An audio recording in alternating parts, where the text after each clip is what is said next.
Hello everyone, I'm Maril Sarmiento from Rome, Italy. I'm one of the OFW based in Rome.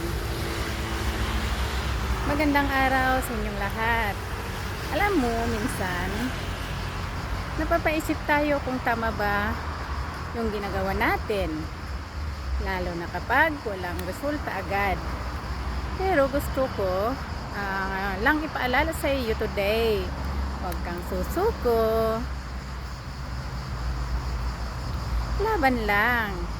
Pinaghihirapan mo yan ngayon, may kapalit yan na blessing sa tamang panahon. Kaya kapit lang, faith, tuloy lang sa goals mo, at laging magpapasalamat sa bawat maliit na progress. Remember, your journey will inspire others someday. Kaya laban lang, friend. Don't give up. Tuloy lang. Bye!